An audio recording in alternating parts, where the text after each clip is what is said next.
Nice Negro, you're welcome in this place. We've gotta have the right ones. What a diverse space. Nice Negro, you make me feel safe. Not like those other ones. You got such a friendly face. I see your exotic melodic, yo, I feel safe and hypnotic. I like my coffee with cream, so drop some of that dollop. What's unspoken is how, as a nice Negro, you spare us from looking deep within. Bring prejudice to awareness. I got friends, they not looked at as that Negro nice. Their blackness is a weapon, their actions are a vice. It's like we splice old mindsets with fresh vignettes. Stories still consist of people of color being vet as outsiders. As others, ain't no tapestry of colors. It's a liquid reduction, a process of deduction. And of course in this melting pot, there's knots and odds. Be a nice Negro, somebody worthy of this plot. As it thickens, it's formulaic. Whiteness, our rightness, the merit and the fit, they depend on your politeness. It's still a myth, cause that nice Negro is an exception to a unwritten rule of our cultural condition. Nice Negro, you're welcome in this place. We've gotta have the right ones. What a diverse space. Nice Negro, you make me feel safe. Not like those other ones. You got such a friendly face. Nice Negro,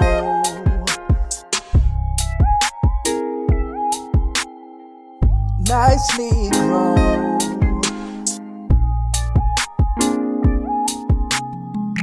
nice Negro,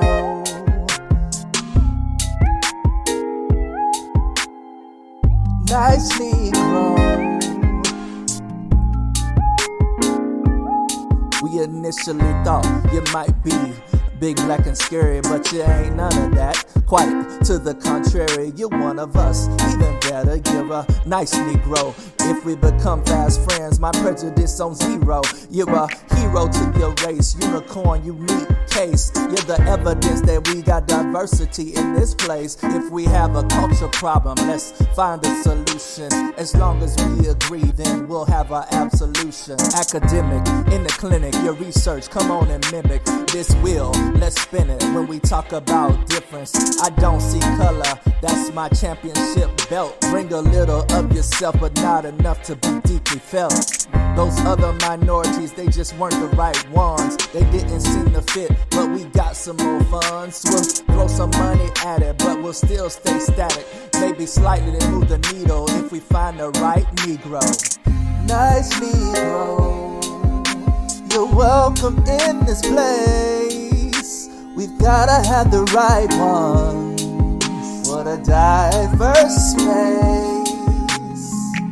Nice Negro, you make me feel safe. Not like those other ones. You got such a friendly face. Nice Negro,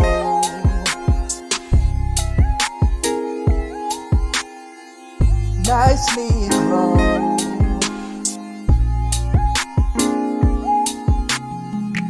nice Negro,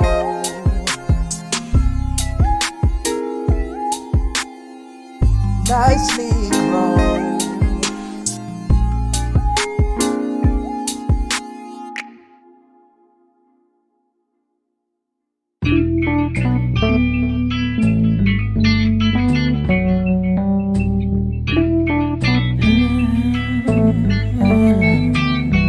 I tried it once. My mother stopped me from writing the words she didn't want to see. This is the way we don't move, because this ain't been written.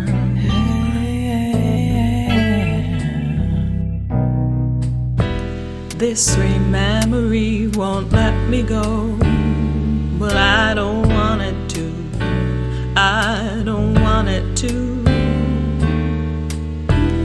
This sweet memory won't let me go, but I don't want it to. I don't want it to.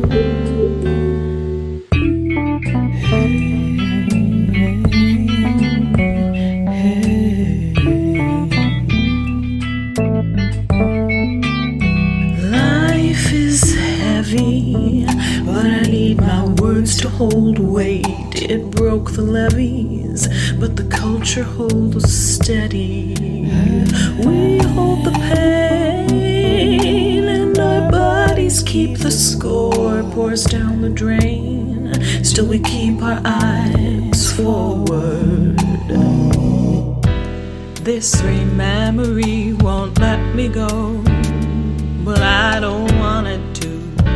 I don't want it to.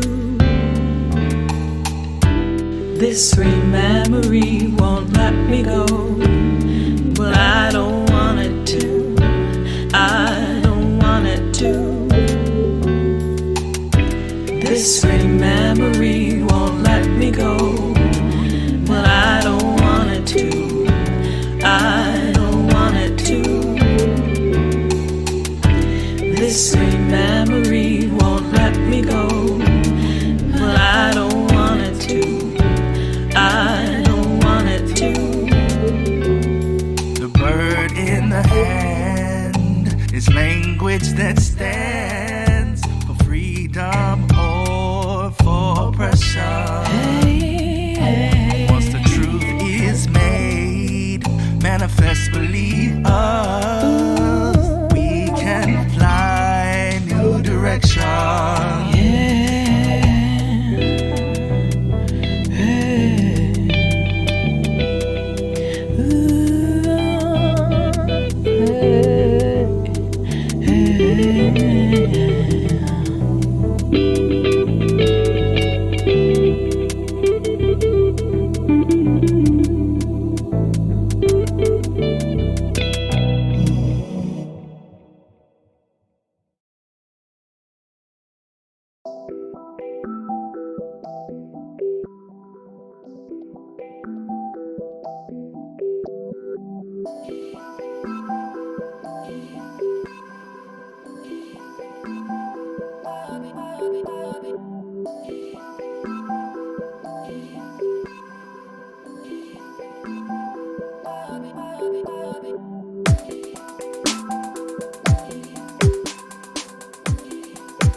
Welcome, everybody. We are live.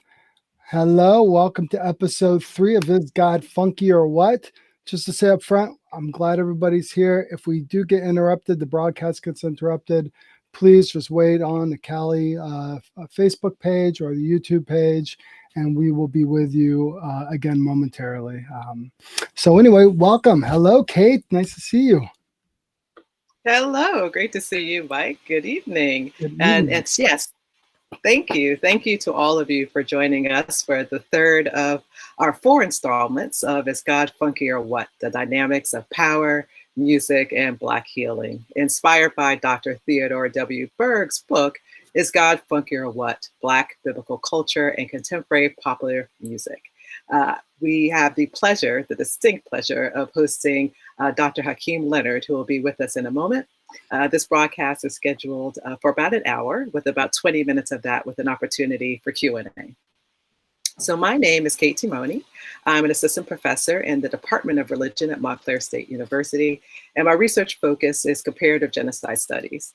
My co-host, Micheal Viega, who you've just met, is an assistant professor of music at the John C. Cali School of Music, also at Montclair State University, and his clinical and research experience is in music therapy. So before we begin our conversation, Mike and I would like to acknowledge our sponsors first. Second, announce our next web installment. So we have one more. Third, locate ourselves in this evening's conversation, just very briefly. And then fourth is properly introduce our guest. So first, thank you to the MSU John C. Cali School of Music, Department of Religion, Institute for the Humanities, College of Humanities and Social Sciences, and research on interdisciplinary global studies, also known as RIGS, which is a faculty group at Montclair State University for supporting this event. We hope that you'll join us again in April when our guests will be, and actually it's guests, so we have a treat, there'll be two. It'll be Miss Angie Hong, who is a worship leader, writer, and speaker who's completing a graduate degree at Duke Divinity School. And then Dr. Daniel White Lodge, who's an author, hip hop scholar, culture critic, diversity and inclusion expert, and host of the podcast, wait for this, Profane Faith. Yeah.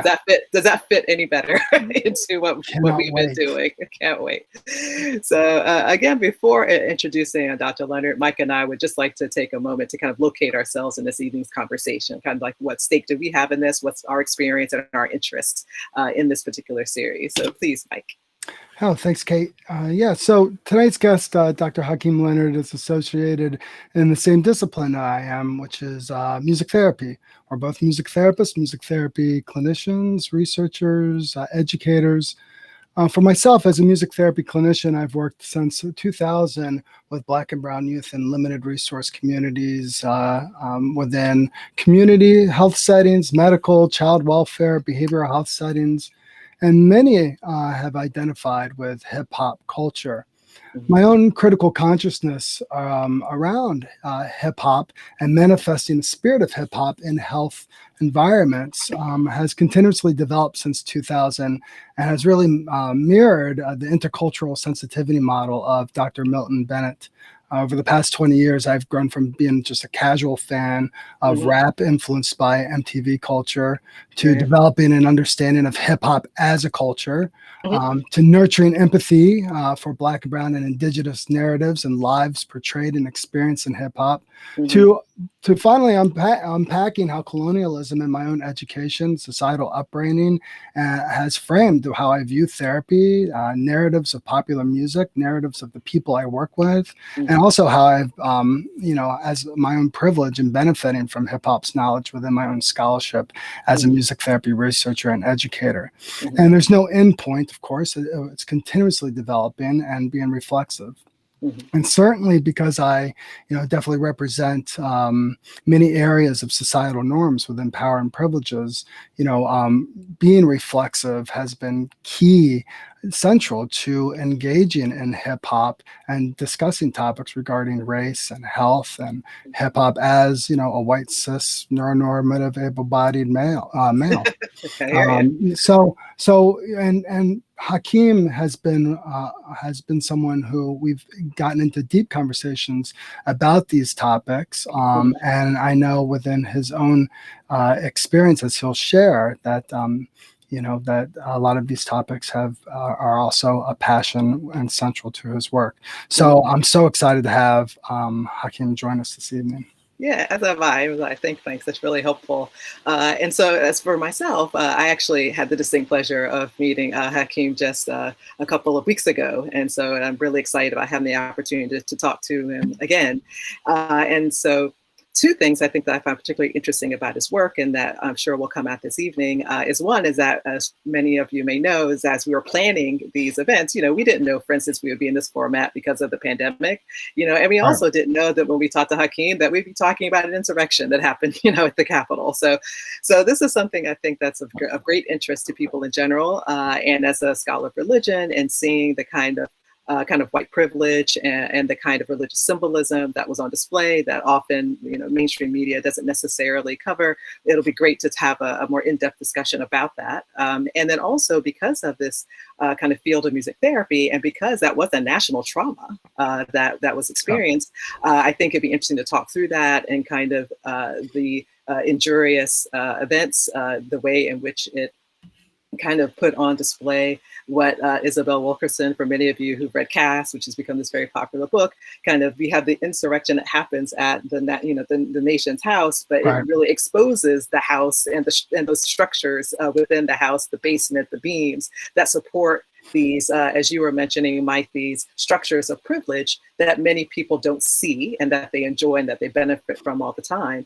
And so I think this is a great time, in American history so far as grappling with our history.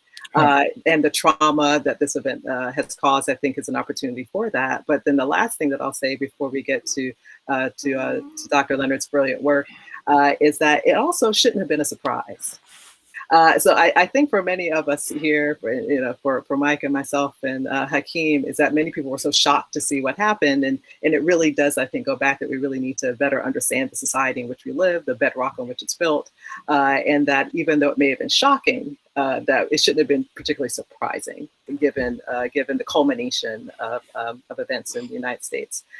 So without further ado, I'll turn it back over to Mike to properly introduce our esteemed guest. Let's bring him here in the stream. Have him join us here in the stream. And hello. Hello. And we'll embarrass him with an intro. And we will. Dr. Hakeem Leonard is an associate professor of music therapy and assistant provost for inclusion, diversity, and equity at Shenandoah University in Winchester, Virginia. As a music therapy educator and thinker, Hakeem integrates the understanding of music engagement with developmental approaches, aesthetic meaning making, and co-creating relationships. This experience, as well as being a student of history, allows him to approach conversations about justice, equity, anti-racism, and anti-oppression from a unique lens.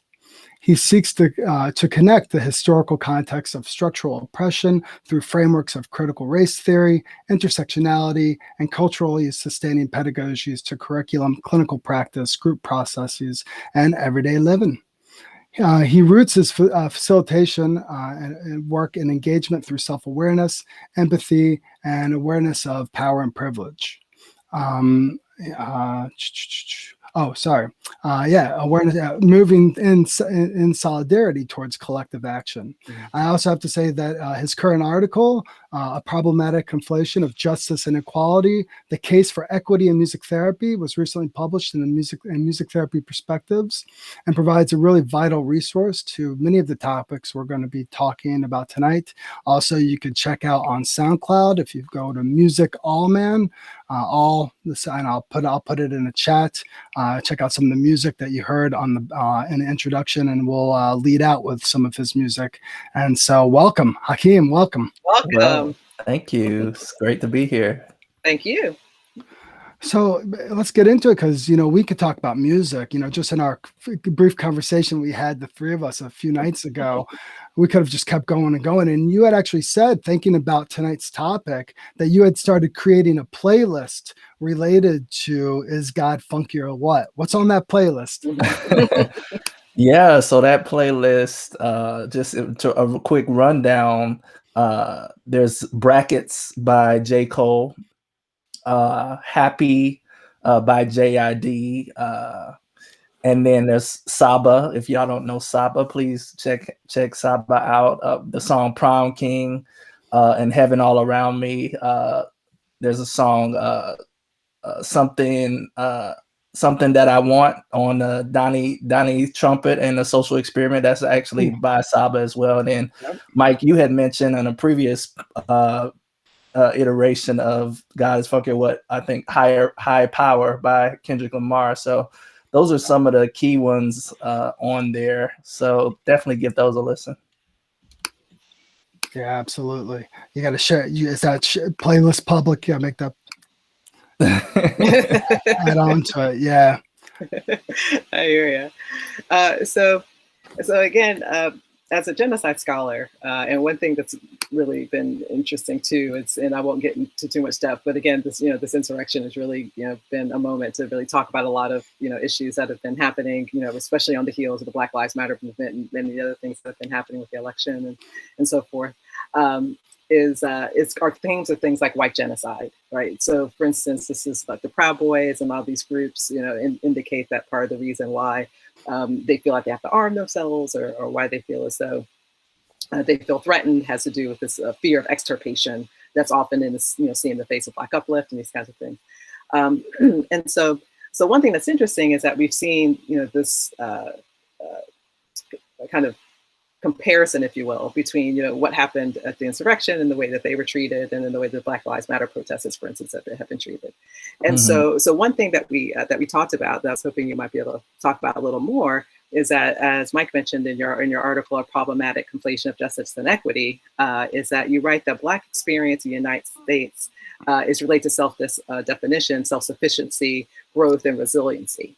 And so again, as a genocide scholar, you know, in looking at different kinds of atrocities, including things like slavery, I recently read an article, and then this happens to us all, right? You read something and then you talk to somebody and you're like, oh, you make these connections. Right. Is that there's not a lot of literature, for instance, on Black women and the loss of children, for instance, during slavery. And some of them they did kill rather than see them go into slavery, but some of them as well, like, you know, mourn the loss of their children. And there's this kind of myth of this resilient Black woman, right, who's willing to kill her child before letting them go inside. So can you talk a little bit about the kind of the limits of this idea of resiliency, right, amongst Black women or amongst, you know, Black people in general, and the importance of attending to Black mourning? Right. I mean, Black people are mourning, you know, not only within, you know, what we've seen with the Black Lives Movement, but, you know, and seeing what happened at the insurrection. So could you talk again a little bit about the limits of this kind of maybe Black resiliency and the importance of tending to Black mourning? Yeah, definitely. I actually use the word historically resilient sometimes, and that there's a double meaning there. It means that because people have been through certain things, there are things that they have to offer. Even thinking about Audre Lorde and the Combahee River Collective, there are things in which they've had to name themselves. You know, Audre Lorde would talk about, you know, we are marginalized by the Black, you know, kind of civil rights movement over here, but we're also marginalized by the feminist movement over here. And so the idea of that they had to name themselves and take up their own space in this, you know, way of identity politics, which was kind of a precursor to intersectionality. And so, you know, I use the term historically resilient to convey the fact that people have had to, you know, put themselves together in this way. But there's also a connotation of people shouldn't have to be this resilient to just survive and to live, you know, and be happy and what have you. So I think there's that double connotation with resilience, and people are now understanding too that, you know, when we only when we overemphasize resilience, you know, there's this thing about pity. There's this thing about Black women still and Black people still being disembodied, because, you know, like, for example, you have the strong Black woman trope, in which, you know, people are not they're just expected to be strong in the face of any type of trauma. You know, so there's so many limits to that. And so there's an article that recently came out in Music Therapy. I haven't read it per se, but, you know, it talked about the limits of resilience and opening up to resistance. And, you know, I actually think resistance in the way that people are talking about it today is they talk about boundaries.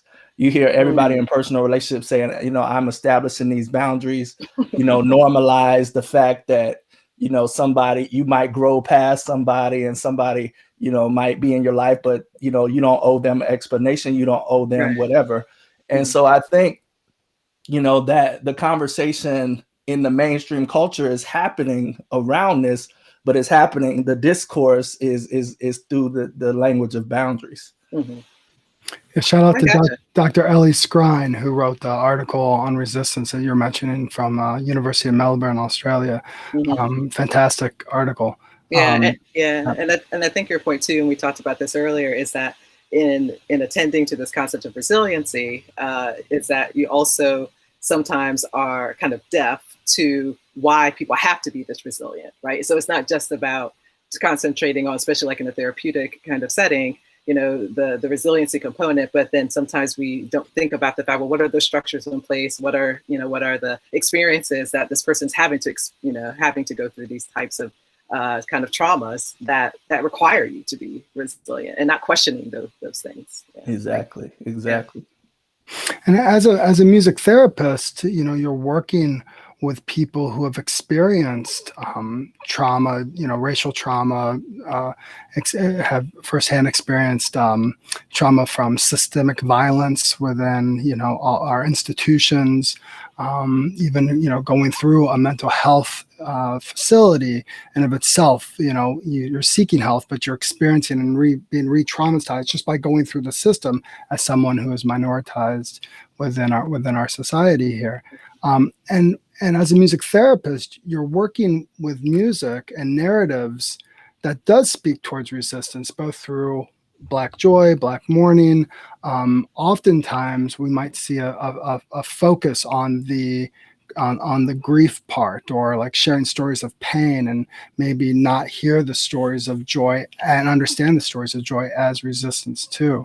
Mm-hmm. I was wondering, if you could just speak to a little bit about, the use of music in practice and music therapy practice as, as an intersection of health, of, colonialism, decolonization, the Black popular culture music from throughout history, not just hip hop, but all of it.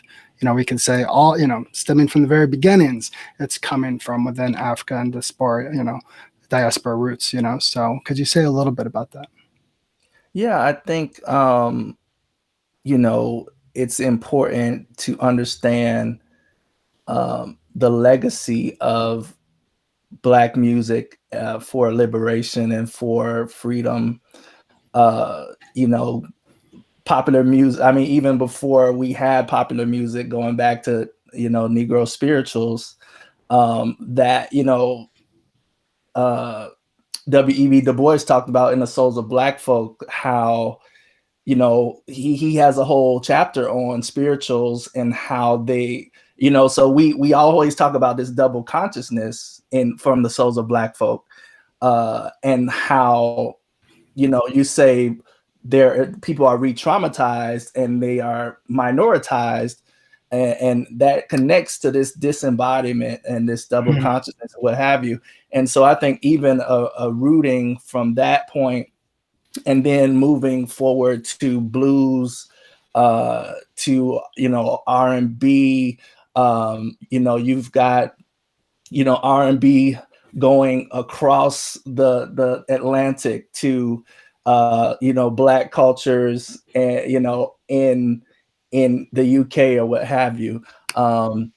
You've got disco arising and house music, and all of these things were continuing on. All right, we talk about reggaeton, all these hip hop, of course, and how they were used when people didn't have a voice, and used to kind of make themselves visible, name themselves, and embody their own freedom. And so, I think in a music therapy context, we have to center, first of all, popular music as a whole, as rooted in Black music, and a lot of that rooted in freedom and in people, kind of finding their own voice.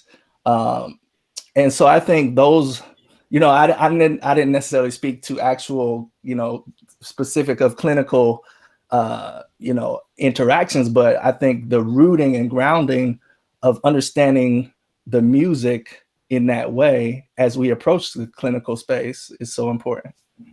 I think about, so we have hip hop culture really within its foundations, or within Jamaica and Trenchtown, but really coming together with the parties within the Bronx and DJ Kool Herc and all the mythology related around that, and even the mythology of it, and certainly the music after a while began to get monetized, and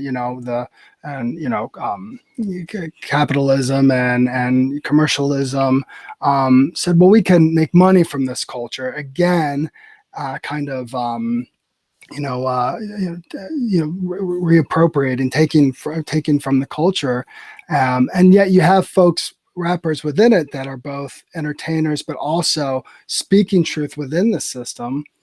And then on the other side, you have therapy, and something like music therapy, for instance, that takes oftentimes indigenous practice. Let's say, like for instance, if you take rap battles or any kind of creative art form that came from hip hop, and then utilizing it in therapy as if it's some novel approach to therapy when it's already been within the culture as a healing agent. So therapy and capitalism and how hip hop music is treated, it just seems to me that it just keeps on reinforcing post-colonial structures and that there's dangers of harm there. And I was wondering if you could speak to that a little bit.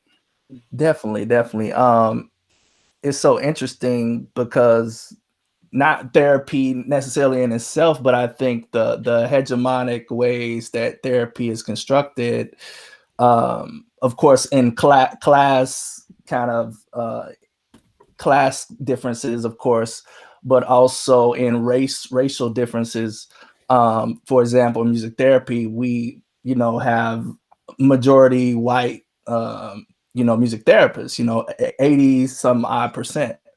Right. And so, I actually teach my students, of course, I teach them to work in ways that are culturally,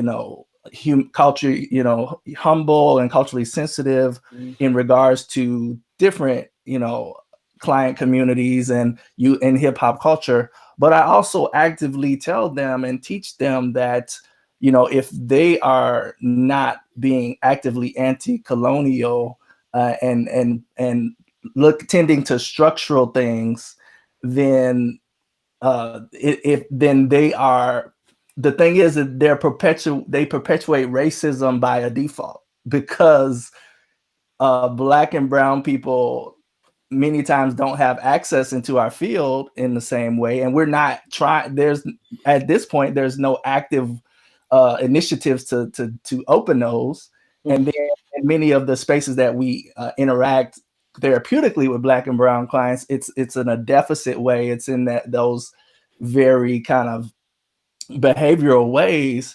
And so, I tell them that, your very presence can perpetuate racism.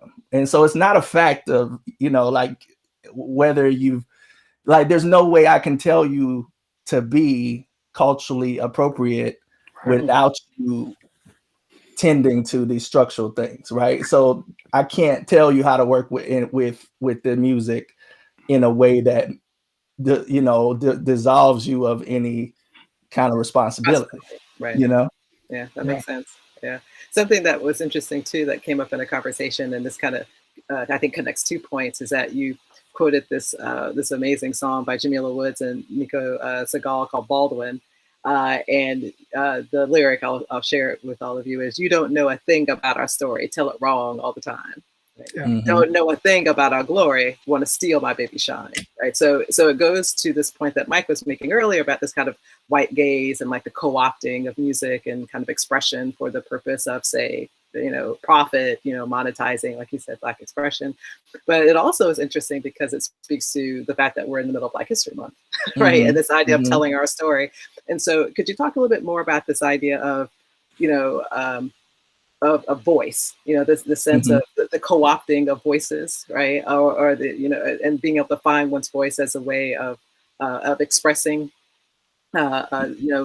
experience, trauma, and then how that might actually relate to healing.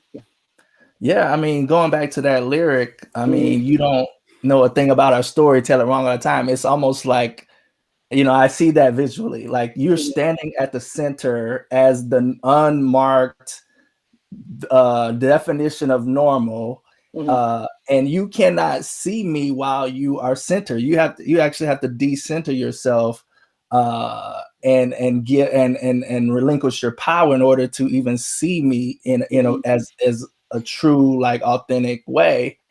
But then I like the next line, you don't know a thing about our glory, try to steal my baby shine. So it's actually like, you don't see me, but then when you do get a glimpse of me, you only do it in a way that you can commodify and capitalize, right? So it's kind of this double air. You can't see me, but when you do see me, you know, it's to profit off me, right? So like, it's really like rich in those ways. Right.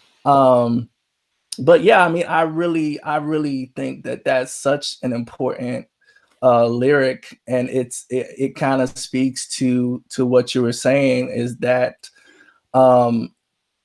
and tell me your question again, because I want to get it just right. Yeah. Oh no, you're answering it perfectly. Yes, I was just asking you about this concept of voice, you know, because what part of the reason why I'm bringing this up too, and you mentioned this earlier, and what made me think of it when you said, like, I can't tell you how to interact with people, just your mere presence sometimes perpetuates racism, is that we often get into issues of like who's authentically has the voice, right? So far as telling our story, so obviously that means that somebody's telling it wrong. And it typically is a person who hasn't experienced it that's telling it wrong. And then we see that Black History Month really is about American history, but we set it aside as Black history, right? So I was just kind of asking you, and you were speaking to it, this idea of kind of voice and the authentication of voice. I remember now. Yeah, thank you for, it's interesting, Black history, Angela Davis has a speech where she talks about, of course, Carter G. Woodson, came up with it was Black History Week and then Black History Month, and how it only became something that was more celebrated once it could be monetized, you know. So Walmart started to have all these Black history kind of things that they would sell, right? And so you even think of, I mean, even going back to that, let's think about after, George Floyd and Ahmaud Arbery and Breonna Taylor, and everybody's saying Black Lives Matter. But you when you hear that from an embodied place as a person of color, as a Black person, you understand, okay, people are saying this because of, because it now is a popular thing that they can monetize. I mean, look at the NFL, Colin Kaepernick, right? Colin Kaepernick still hasn't gotten a shot at a job, but they're saying Black Lives Matter and whatever, right? So his face on billboards, for Nike or whatever, So this is when we talk about critical race theory, what they call interest convergence. It's like, okay, now that it's in your best interest as the power structure to say Black Lives Matter, then you can do that. But then there's also this concept of retrenchment, in critical race theory, where it's good for a while, but that support, when it's not grounded in the actual structure. So that retrenchment is like a pullback. And so you're going to see kind of that pullback when it's not, now that there's that divergence again, Yeah. Speaking, going a little bit back to therapy and healing spaces, within healthcare, I was thinking about when you were saying, when we were talking about the Jamila Woods lyric from Baldwin, and I was thinking about, but when you do see my shine.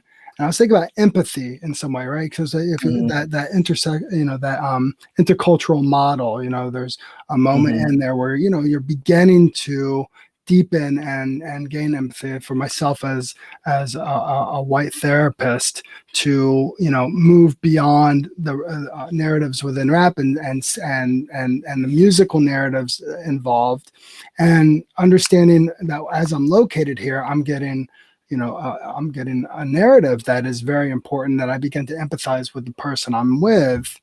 However, there's a possibility of that empathy moving towards, and I went through this at one point, confusing it with universality. Oh, this is rage. I have rage. Right. And so I can empathize with rage because as human beings, we experience rage. But so there's, and this is one of the, about this kind of this intersection here that we're talking about related to faith and kind of a universality of spirituality or religion, if you're, when you organize spirituality, and lived cultural experience of people you're working with. And I was just wondering, what does that bring up? Because when people say, "No, I'm empathizing," and I'm with them. I'm still othering people in a way. So it's empathy only goes so far. So I was wondering what you think of that. Yeah, it makes me think of this idea of mirrors and windows from culturally relevant pedagogy. But, sometimes we have a mirror, so we see somebody and there's the human connection. So sometimes to connect, it is emphasis on what is similar about us. But particularly when we're thinking around structures and different lived experience, there's this idea of a window where we see and experience something that with somebody that is not our experience, and we need to hold space for that. And sometimes that window is a place where we bear witness and we amplify and we come alongside, but we don't enter in, Right. And I think that's what you're talking about. Like clinically, there might be something that is a mirror that we're similar in certain ways and we can both emphasize. There might be this window where somebody might let me into their story, let me participate. That's still not the rage that they have is not my rage, but they might let me in. And then there's that window where I'm there, like I said, bearing witness to your experience. And maybe as a therapist, I'm just there to bear witness at that point. And I'm not taking over. I'm not crafting experience at all. And so I think just those different ways of seeing yourself and positioning yourself and understanding that every moment is not the same and everything is not about you, and how can I shift in different ways, Yeah, absolutely. Yeah. And so sadly, our time is actually starting to come to an end, and we want to make sure we have at least less than 15 minutes or so for questions. So I'll ask this last question. And then for those of you who are joining us this evening, we encourage you to pop questions in the chat. Please do.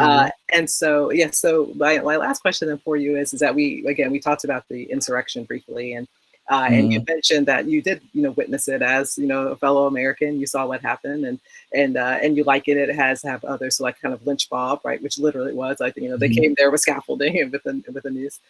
So could you just share your thoughts, especially given your training, about this intersection of what we saw as, this intersection of kind of white, supremacy, religion, and then the trauma, that came from the witnessing of that.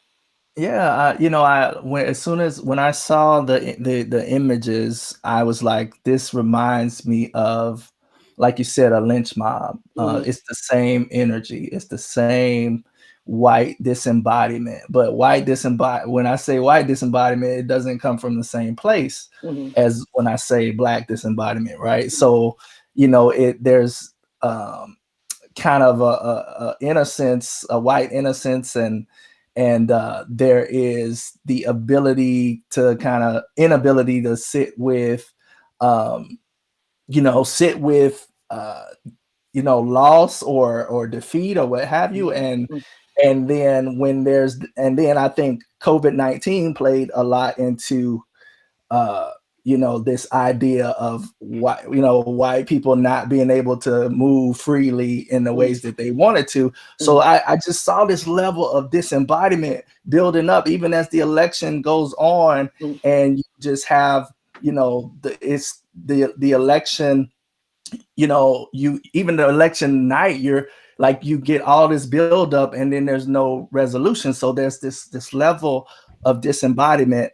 And then when you have this kind of white disembodiment, historically, there's projection, right? There's projection on immigrants. There's projection on people of color. There's projection. And so that's kind of definitely what I saw in this whole thing. And as far as the intersection with religion, it makes me think of, the work of Dr. George Yancey, and he talks about suture, how whiteness is sutured, right? It you think of a suture like somebody sews you up after surgery, and whiteness it constantly resutures itself that it can't be penetrated. And religion, Christianity in the West, in America, really supports that level of suturing, because it just gives it gives this readily able excuse. I mean, of course, Christianity has been used for abolition and what have you, but there's a side of Christianity that is used for power and is used to to reinforce the innocence that has always been a part of white supremacy. And so I think that is a real thing. And I mean, I don't want to get too deep into it, but abortion is the perfect issue to reinforce white innocence, because you're advocating for somebody who can't speak for themselves. Like, so, but yeah. And I mean, and again, we'll get to our questions in the Q&A, but clearly, like, when you have these men in the Senate chamber, praying that God helps them with, the rebirth of America. I mean, like, clearly they're making the connection between their own religious practice or their own belief in God and what they see as this kind of destined future that has been ordained by God, that holds their privilege in place and their understanding of what it means to be American, in place. So I do want to make sure that we have time for Q&A. So do we have any? Nothing yet, but so just to remind the audience that you're there, feel free to ask any questions from Dr. Hakeem Leonard with us today. Anything that you want about, the topics we're discussing this evening. And as we're waiting for any questions to arise, I was just was wondering, Hakeem, if you could just talk a little bit about your own personal relationship to music. In the bumper, we listened to two of your songs on SoundCloud, Nice Negro and Rememory with Dr. Natasha Thomas, a song you did around Toni Morrison. For Toni Morrison, and was wondering, just what has songwriting done for you, or what do you, in terms of, both resistance and healing? It's interesting. The Nice Negro song came up with trying to process some things that happened in my workplace, where a lot of Black people and people of color, colleagues, but students also, were kind of pushed out or not supported or different things. And, I'm trying to kind of process this. And so I'm writing a song about, Nice Negro, and how I've always been accepted in many spaces, and people would say, okay, you're one of the good ones, or what have you. Or I remember I was in my ninth grade. I was in the gifted program, but I was suspended my first 2 days of school. I won't, of high school, but I won't talk too much about it. Get into that. Come on now. No one's watching. Right. But I came into the gifted program. So this is such a paradox, because I'm suspended, but I'm in the gifted program. and I come in, they say, "Oh, your name was Hakeem. We thought you were gonna be this, and you were suspended, so we thought you were gonna be this big Black guy, but and mean, but you're not like that at all." They're like, "You're not like that at all. You're so and so." It's just interesting. And, I have friends who are, more dark skinned or bigger, and they don't smile as much. And so just thinking about how, different people are othered, and how you can depending on how your personality or what have you, you might be more palatable to whiteness. And so that song is kind of about all of those things and how, and it's rooted in trying to process those kind of things in the workplace too. Yeah. Mm-hmm. Yeah. And can you say a little bit about also the rememory? Because, that was, you collaborated with another music therapy researcher, scholar, clinician, Dr. Natasha Thomas. How did that collaboration come up? Yeah, so that was part of Dr. Natasha Thomas, and now it's Dr. Adenike Webb, also as part of Black Creative Healing. And it's a kind of a podcast they have in which there's a collaboration with artists, and we have discussions, and then we make some type of art together. And so we discussed starting with Jamila Woods and how Jamila Woods' album is really this reflection on different famous people that are impactful, like Zora Neale Hurston and James Baldwin, and just different people like that. And so we said we want to let's write a song in the style where we're reflecting on somebody. And so we said, let's do Toni Morrison, right? and so now we're talking about this idea of rememory in the sense of, how are we as Black people, and we're pulling on the past. The past is present with us in a way that is related to kind of sorrow, but also in a way that we can kind of pull from that and draw on the strength of kind of our ancestors. So it was all of those things. Nice. I just put a link to it in the chat if anybody wants to go to his SoundCloud page. Mm-hmm. Yeah, thank you. So do we have any other questions, Frank, at the moment? Someone texted me. Oh, okay. We can't seem to get into the chat. But we do have someone here. Let's see if I can pull it up on the screen here. I'm a graduate music therapy student. I'm currently doing my internship, and I'm working with patients from all different cultures, races, religions, speaking different languages. I'm trying to learn about different cultures. Do you have any other advice besides being respectful to all backgrounds and learning as much as I can? So going beyond just, respect and humility, perhaps even, or yeah.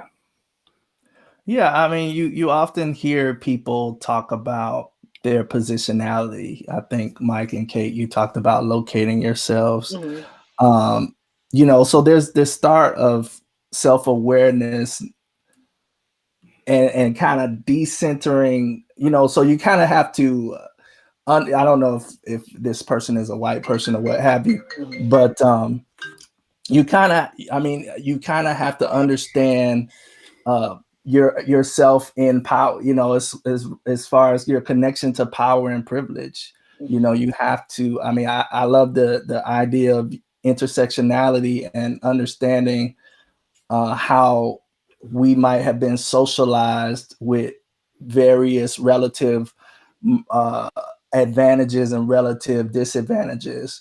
And so I would just encourage you, I have this thing that I like. I talk about how we are socialized to have a dominant gaze, and by gaze I mean GAZE. It's like you're standing at the center. You're the definition of normal.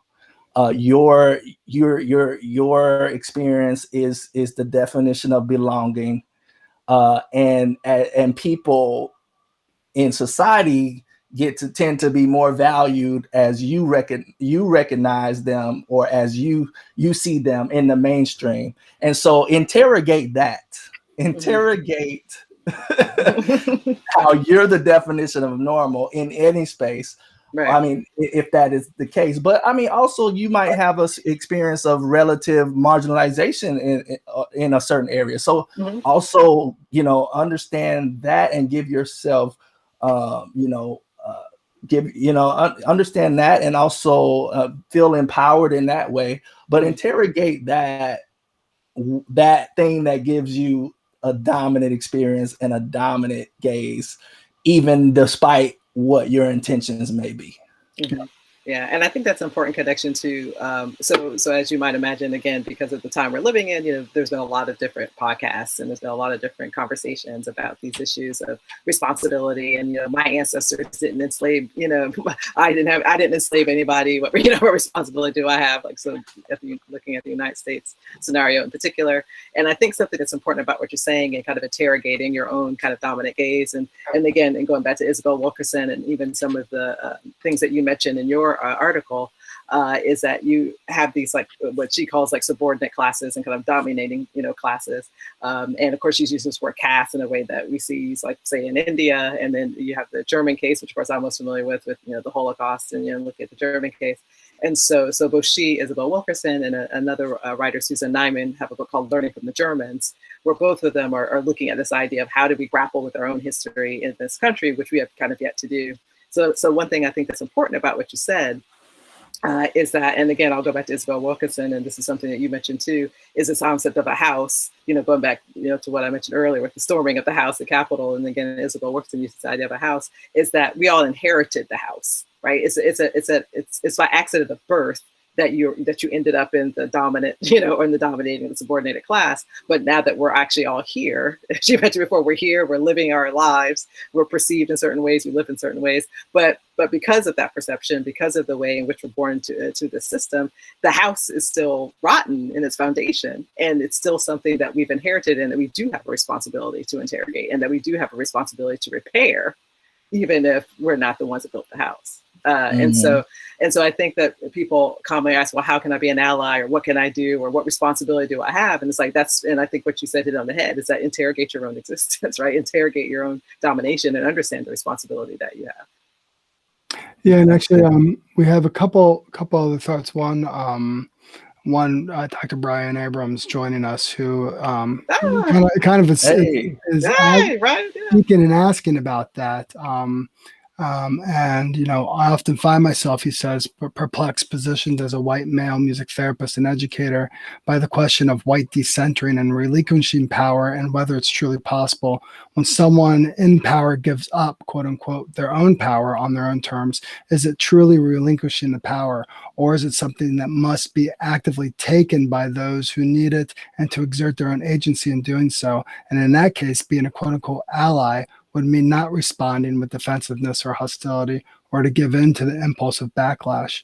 It resonates for him with Audre Lorde's The Master's Tools concept, at least in the way he's currently understanding her work.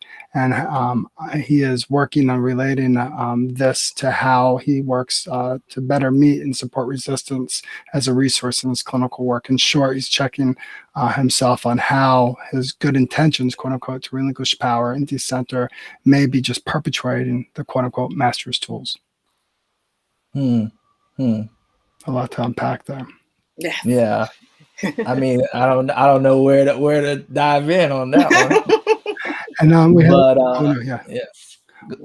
we also have David Axelrod chiming in saying, how do you imagine accelerating the healing process, both physically and spiritually, given the competing interests of scarcity of resources that people experience, whether poor or not? Okay, well, I mean, I'll we got a lot going on in the chat right now. Yeah, I'll talk to Brian. It's interesting because we have to identify, what are we doing? Are we doing anti-colonial practice that is kind of a white? I think Eve Tuck and Yang in the article "Decolonization is Not a Metaphor." Are we doing like a white supremacy harm reduction, or are we actually doing decolonial work? Because there is a thing where, I don't know, like if we're really doing real work that's radical, we got to be willing to go to jail, and we've got to be willing to do things that are, that accomplice kind of concept, but I know a lot of times when people talk about allyship, they talk about using their power or being co-conspirators and things like that. So, I mean, I think that's kind of where we're talking right now. We're talking about co-liberation and co-conspirators and sometimes using one's power and sometimes actually getting out of the way. But ultimately, like that consciousness of decentering and getting, and every way you've had that dominant experience. And then David, thinking about healing, I think one of the things is, I often talk to my colleague, Dr. Natasha Thomas, and she talks a lot about the models of community care, right? And how the way in which to do this is to think of ways in which we are having a solidarity and a collective experience and a collective healing. We really have to move out somewhat of this individualistic way of thinking about health and healing to have that type of healing process that we're talking about across, this kind of power and racism, if you will. Thank you. Yeah, thank you. Yeah, that's powerful. I mean, it also makes me think of recently I was looking at a video conversation between Vincent Lloyd and another gentleman named Norman Ajari, and what you were talking about, this idea of the taking and giving, and how we kind of locate ourselves differently so far as how we experience the world, is that for many within the dominant culture, especially the dominant in the sense of not only like if you identify as white as a dominant culture, but also going on Christianity, this idea of dignity, because so much of the conversation around Black Lives Matter movement have been like this kind of fight for dignity. And one thing that's interesting so far as attention is that as Norman Ajari describes it, is that for many within the dominant, kind of Western thought that's dominated by Christianity, that dignity is inherent, right? It's something that, if you Imago Dei, create in the image of God, and because of that, there's a kind of enduring, kind of given dignity that all humans have. But for many people, if experience oppression, or if we even look more specifically at the experience in the United States, it's something you have to fight for. It's not something that's inherent. It's something that can be lost, and it's something that you have to consistently fight for. And so going back to kind of, I was thinking about, and what made me think of was Brian's question about like what you're having things that you just kind of have to give up, or what you have to actively do, or things that you have to struggle for. And I think that is something that consistently that many of us who are of color or who are in marginalized groups feel as though we have to struggle for. We have to struggle to actually be treated with dignity. So thank you for your questions in the chat. Yeah. We have one more. Do we have time? All right, because it's on YouTube, Brianna Brito is saying, any advice on learning how to control your anger when discussing these larger issues when those around you are very ignorant to the issues of oppression and racism? And it's an interesting question, because as therapists, we're working with people, Black and brown, indigenous, minoritized folks in healthcare settings who are, experiencing this, and controlling anger seems to be, I'm sitting with that, and I was wondering, it's an interesting question, especially related to healing and how anger comes up in therapy. Yeah, that's so interesting, and I don't know Brianna's experience in the world, but I don't know. I might answer that question differently if somebody was Black versus, if somebody was Black and they, then first of all, let's validate your anger in certain ways that you're experiencing. And let's talk about having a space where that kind of anger can be expressed in some type of way. And let's talk about having a community that responds with vulnerability and accountability instead of defensiveness. Right. And you know, if it's a white person that has a experience, it's, you know, I don't know. I mean, I think, I don't know. You know, I'm answering this question in an interesting way. And I don't know if this is what you're saying, Brianna, but, you know, it's interesting. I see certain white persons on social media and saying, you know, we need to distance ourselves from Trump and this and that and the third. And I'm like, I respect that, but, you know, actually, in certain ways, you know, y'all need to reach out to your cousins and reach out to your because this ain't, you know, we can, you know, it's interesting because at my university, I think the college Republicans, who probably I don't agree with most times about a lot, particularly, you know, with when Trump was in office, but I remember it being said that they were distancing themselves from the things that happened at the Capitol and what have you. And you know, I was in my position, I was like, okay, we need to reach out to them. But, you know, that's, you know, I don't really think it's mostly Black people's job to reach out to, but I actually think that's like white people need to go talk to to go talk to them. You know, you don't just say, well, y'all voted for Trump and now y'all want to do this. Like, y'all, I don't know. You don't get to do the same, to have the same level of outrage that a person who has been racialized and you know, has. I think you know, I don't know if I'm answering the question, but I'm really just trying to say, you know, yes, you know, anger is important in different ways, and depending on your positionality, Right. you have to consider how you hold space for that anger or not. Right.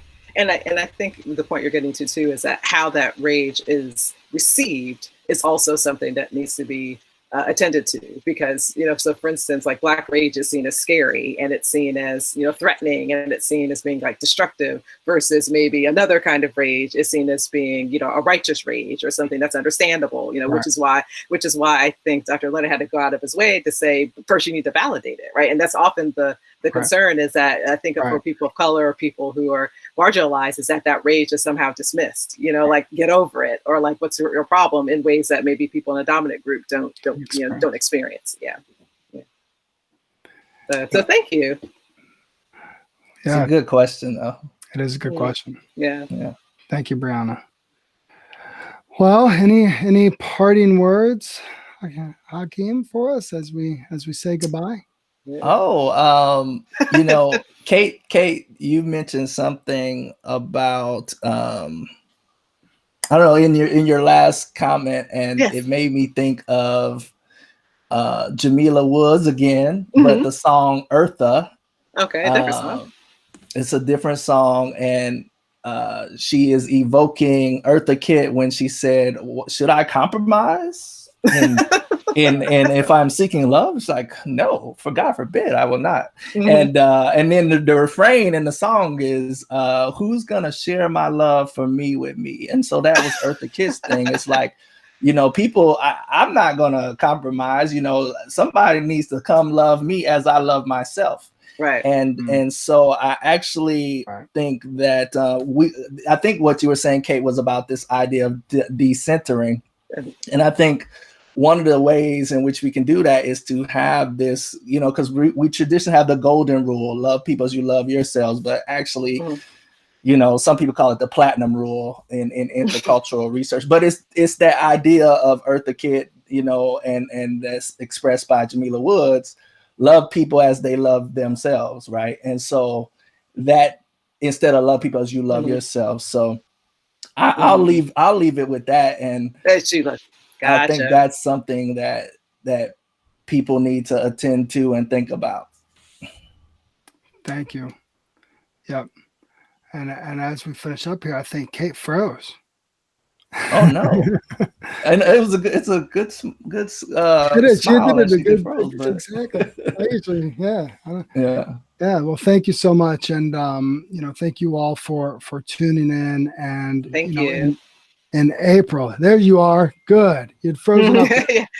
Yes.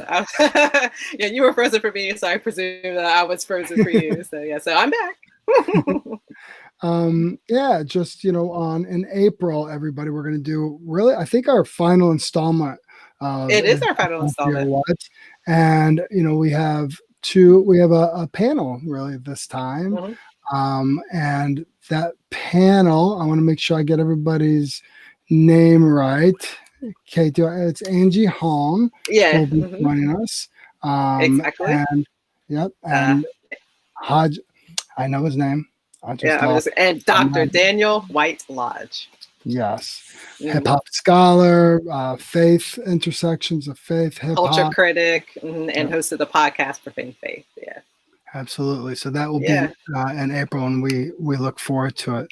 Yes. But thank you again. Cannot thank you enough for your time and for your wisdom and for your just for your loving kindness. I mean, this has been phenomenal. Thank you. It's really, really been a privilege to be able to do these thoughts. So. Well, thank you for having me, and thank y'all for making this space available. Yeah, you bet. And we're going to leave out here with Dr. Natasha Thomas and Dr. Hakeem Leonard's song, Temoney. Read the article, listen to his music. Read the article. Yes, absolutely. And thank you all again. Bye.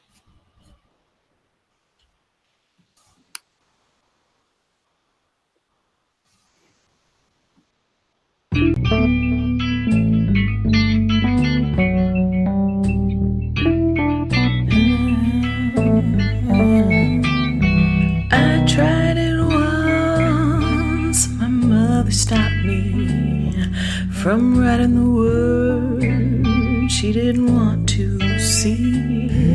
This is the way we don't move, because this ain't been written.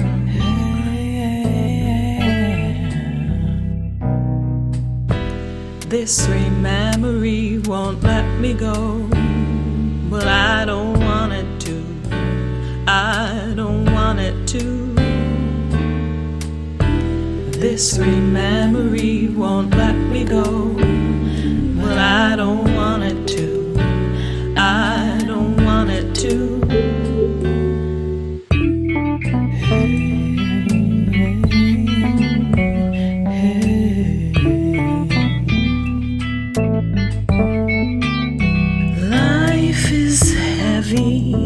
But I need my words to hold weight. It broke the levees, but the culture holds steady. We hold the pain, and our bodies keep the score. Pours down the drain, still we keep our eyes forward. This sweet memory won't let me go. But I don't want it to. I don't want it to. This sweet memory won't let me go. But I don't want it to. I don't want it to. This sweet memory won't let me go. But I don't want it to. I don't want it to. This sweet memory won't let me go. But I don't want it to. I don't want it to. The bird in the hand is language that's